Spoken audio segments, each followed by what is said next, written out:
is British journalism to adversarial. So, welcome, Evan Davis. Thank you very much. Thank you. I'm very impressed at the turnout, actually, because it is not very nice out there.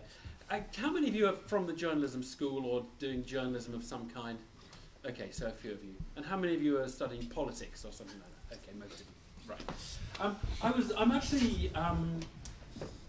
actually writing a book at the moment, which is why I'm doing this talk today. Because if you ever write a book, you take any distraction you possibly can. You clean the last little bit of dirt between the tiles and the shower to distract yourself from actually writing the book. So this is why I'm here. And the book is about. It's kind of about whether politicians lie too much, whether journalists lie and exaggerate too much, and whether businesses does the same. So it's about sort of sincerity and authenticity. And what I was going to do was talk about one of the things that has sort of come into my head as I'm writing this book is the subject of adversarialism in journalism. And in a way, what you're getting is a kind of it's a sort of career crisis of confidence that I'm having, really, because I work on the Today programme next to John Humphreys, who is one of the sort of most famous interviewers, actually, probably in the world, and I have a sort of inferiority complex, really. So, and I'm trying to work out why I shouldn't be and can't be John Humphreys. That's really what's going on here. It's my relationship with John. How many of you actually listen to the Today programme, or sort of sometimes listen to it, or sort of know it pretty well? How many of you watch Dragon's Den, or would say you know Dragon's Den pretty well? Do you know, that's so cool. So actually it's almost 50-50. Normally it's actually much more Dragon's Den, I have to say, which is annoying if you spent your life in public service journalism and broadcasting and economics, and then all people do is say, oh, you're the guy on Dragon's Den. And the question I'm always asked is, who's your favourite dragon? And in fact, wherever I go now, the first thing I do is tell you my favourite dragon, so you don't have to ask me at the end, who's your favourite? My favourite dragon is Deborah Meaden. Okay, she's the wonderfully grounded, lovely person, cares about the world, and she's my favourite dragon. I actually went back to my school and was giving a talk about economics, and I said, my favourite dragon is Deborah Meaden, please don't ask me who my favourite dragon is. And the hands went up after the talk. First question, who's your second favourite dragon? So don't ask me that either. There isn't a second favourite dragon. So in a way, what this subject of adversarialism is really about whether or not the Today programme is sometimes too brutal. And it's actually about whether Dragon's Den is sometimes too brutal. It's about whether we have this kind of way of doing things in this country, which is adversarial. It's basically, rather than having a kind of conflab where we chat a bit about what you think and what I think, and then we try and work out an agreement, we go in trying to emphasise the points of disagreement, and we kind of wrestle over it. We sort of, I go in thinking you're wrong, you come in thinking I'm wrong, and then we have an argument. And it's not just in journalism. We do have that in journalism. It is what the kind of John Humphreys is famous for. Adversarial interviewing. Jeremy Paxman, the same. We have it in law, and we have it in politics. You know, just that is the way we do stuff. If you ever watch Prime Minister's Questions, it's not an attempt to work out some greater truth in which Ed Miliband suggests something to David Cameron, and David Cameron says, yes, I'll think about that, it's a very interesting point, but wouldn't that be the case if that happened? No, yes, I know, you might be right. We don't do it like that. It is just bam, bam, bam, bam, bam, bam, bosh, bosh, bosh. And a lot of the points are, frankly, fatuous. I mean, they're stupid.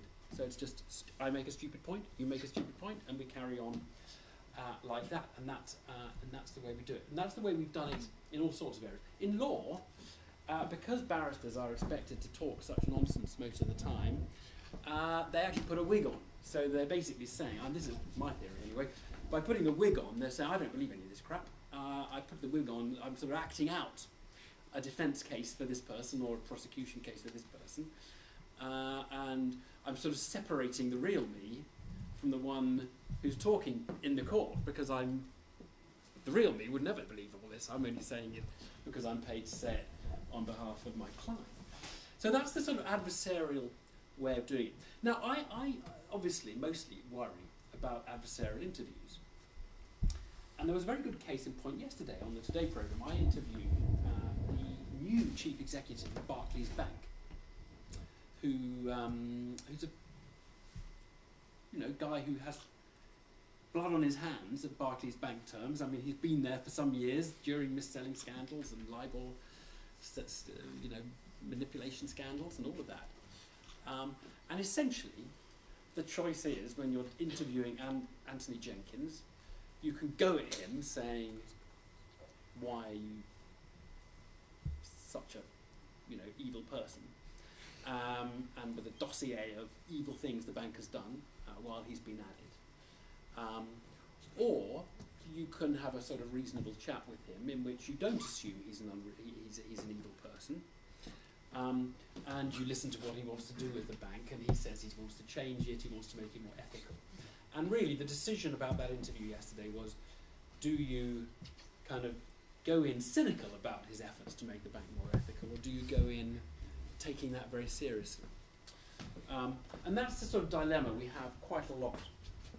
And it's really the dilemma of, do you make it adversarial or not adversarial?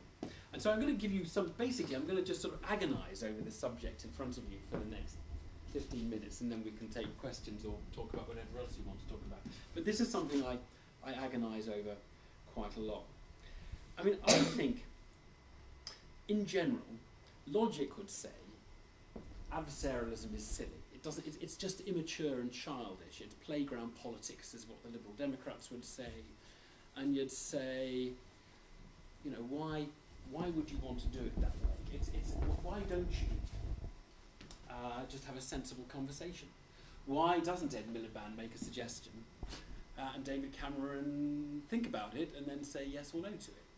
Why do you have to do it in this very odd way? And it is interesting that on the continent they don't have such adversarial legal systems.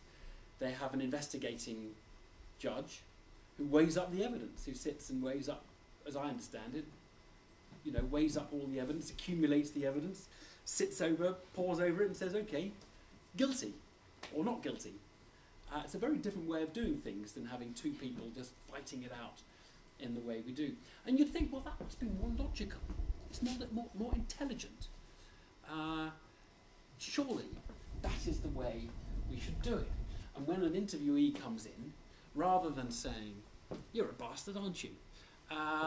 I should have a very civil conversation with them, and we should try and sort of focus on how far we can get, which is, incidentally, I did it the nice way with Anthony Jenkins yesterday.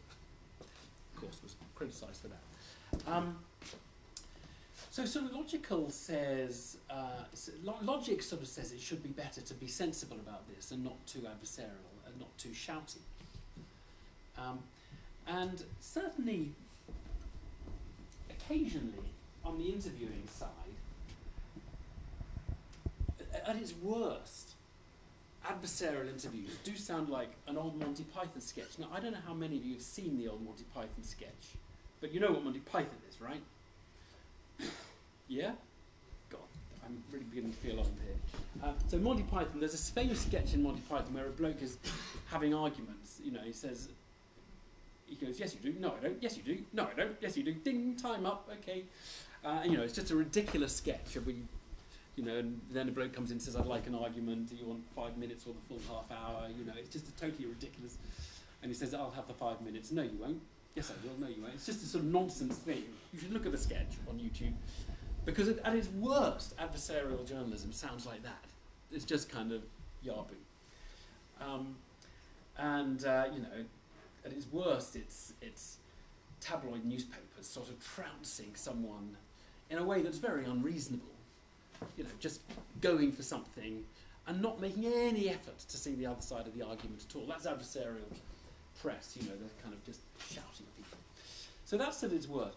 And logic says it should be better. Let's do it the continental way and all be very sensible and be reasonable and be like the Financial Times, which is much less sort of adversarial than other bits of British journalism, much more impartial, much more kind of reasonable. And maybe that's how we should do it.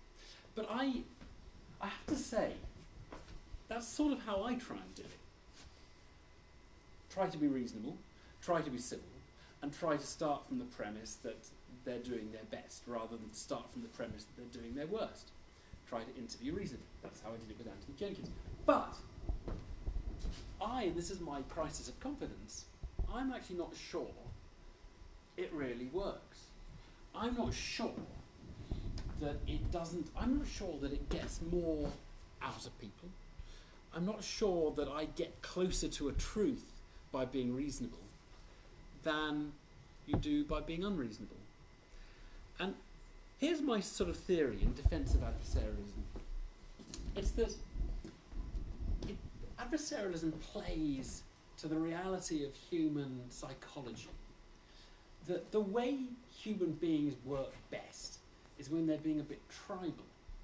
And so I join, the Labour Party, or I join the Conservative Party, and then rather than being sensible and thinking about each issue independently, I just go with the party line, and I just attack the other buggers as much as I possibly can. That sort of, it works me up better, it gets me invigorated, it enlivens me better if I do it that way than if I try to come over all sensible and reasonable. And as long as you have the other lot doing it, you've got this kind of countervailing power of two unreasonable forces fighting each other, each then generating much more of a kind of a spark. And in journalism terms, and this is, I think, a really interesting sort of thing, that it's possible that you're more likely to uncover everything. You're more likely to explore all the arguments if each side is trying to be a bit unreasonable in defence of their position. So in other words, if instead of trying to be mature about this, we sit down and say, look, let's have a game. I'm going to fight you on this issue. I'm going to be unreasonable. You're going to be unreasonable. We're just going to throw everything we possibly can on an issue at each other. Then we might come up with more truth than if we try and sit down and be sensible. Because human beings are not very good at being sensible. They have all sorts of hidden biases. They have all sorts of irrational cognitive processes. We're pretty stupid beings, And if we try to be sensible about things, maybe we overlook lots of arguments. Whereas if you have two people fighting, they'll scratch around and find overturn every stone to find an argument that supports their point of view. So if you're in court and you're trying to get the right verdict in a court of law, do you want a judge who's pretending he's really sensible and rational? Or do you want your guy scraping together every argument, specious and good, fighting it out against the other guy? And I think, in many respects, we're more likely to get to truth through that adversarial system than we are through the non-adversarial system. It's just one of those things. It's just human psychology that we operate best when we're not trying to be too clever, when we're trying to be a bit dim in some ways. And that's why I think that's why I've come down to understand better, even though I used to be quite sceptical about adversarial interviews and adversarial journalism and newspapers that went for things and campaigned. I used to be sceptical about all of that. And adversarial politics. I think I now appreciate better why it has a value. I think it has a kind of an ability to draw out the best in everybody if they're kind of not trying to be too impartial, too balanced. So that's really why I have some agonies. I can't do the adversarial stuff very well. I can't do a tough interview, for a toffee. So that was why I went in and thought, I'm going to be gentle. It's going to be more mature. I can be the one who's kind of showing that it doesn't have to be an argument. And now I've seen the value of having an argument. So is that the end of my talk? A defence of adversarial journalism? No, it isn't actually, because I think there are a number of things that are not quite right about it, and so I'm not going to end there. I've now got the defence of the Davis style.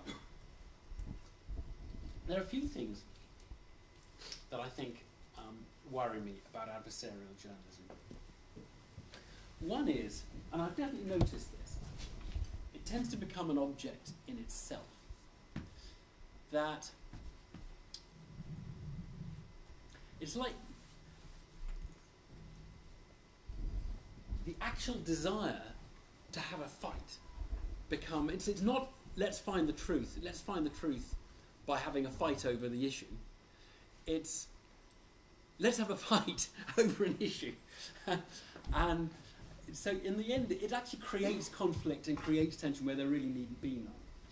And so it ups the amount of total shoutiness in the world, and I think sometimes unnecessarily. So Prime Minister's questions, if there's an argument between the parties, if there's a point of difference, have an argument over it. Okay? Very, very sensible. That's the defence of adversarialism.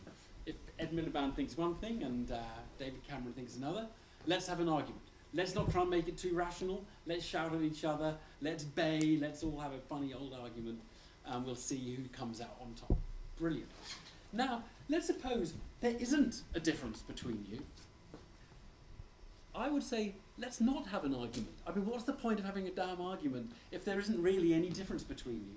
And one of the things that's annoying about adversarialism is that it begins to generate its own momentum. It's like, let's just have an argument because that's the only language we know. I mean, we're not even really disagreeing. We're just sounding like we're having an argument, even though we're not a million miles apart. I mean, I would suggest, probably this is overstepping the mark, but I would suggest on horse posing as beef, is there really a difference between the two political parties on that? Is there a kind of a major political issue about it? No, I don't think it's a left-right issue, a Conservative-Labour issue, this government versus last government issue. They both run, they're not that different in their policies.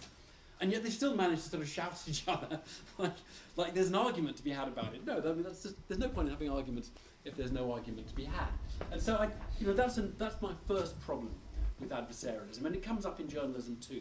You have sort of newspapers wanting to sound campaigning, and you want to have interviews that want to sound tough and exposing when there's really nothing there to expose. There's a second problem with, I think a very slight problem with adversarial journalism, and I'd be interested in your views on this. I think maybe the public are a bit too cynical about politics and business. I notice, I sort of read Twitter while I'm presenting the Today programme. I do kind of try and glance at tweets about the programme, about what people think of the various items. And I get a bit worn, really, just reading an endless diatribe of sort of ignorant cynicism about our politicians and business people. And I'm not naive. There's a lot to be cynical about, right? And no doubt about it. A lot to be cynical about. But I don't think that means we should be cynical the whole time. And, a pretty good life strategy, by the way, a very good life strategy, this is digression, but a very good life strategy, and you can read about it in a book called The Evolution of Cooperation by Axelrod, a very good book. A good life strategy is to be trusting and positively inclined towards other people until you have some evidence not to be. I mean, you'll get on much better in life if you're like that than if you're untrusting and cynical about people until you have evidence that you should be positive about them. So it's best to start off being nice and then be horrible as you learn, rather than start off being horrible and then being nice. It's just a little piece of general advice in life. They play games with this, they've done it millions of times, and they found that start positive tends to work best. And I I do worry about the amount of cynicism we get. So yesterday I said, Anthony Jenkins, I tweeted, Anthony Jenkins, new chief executive Barclays, wants to reform the bank. I think I tweeted something like that. We'll be talking to him, in half an hour. And then you just read a sort of string of tweets about, oh, he's not going to do it. It's just the same old bank, And actually, I don't know. I genuinely think the jury is out on this new chief executive of Barclays. I think genuinely he might mean it. I can't tell now. He's just saying it now, and it's easy to say. So we'll only know in 5 or 10 years' time when we see whether he's transformed the bank and made it more ethical. But I don't presume that he hasn't. I don't presume that the guy is just, it's all right. I think actually maybe he's pretty genuine about it. He's made some significant changes already. So I think people are probably too cynical. And my sort of slight worry about adversarial journalism, about going into an interview, or going into every interview, thinking or assuming that the person is trying to win one over you, I think that maybe sort of accentuates some of the cynicism. I don't think it creates the cynicism, it's the politicians and businesses doing bad things that creates the cynicism. But I think it perhaps exaggerates it. So let me conclude what my thinking is. I mean, I think adversarialism has a huge lot going for it. In politics, in law, and in journalism, it gets to the truth pretty damn well. But I think it has some disadvantages too. And my line on it is this. I think what you need in journalism is a balanced ecosystem. We want adversarial journalism, but we don't only want adversarial journalism.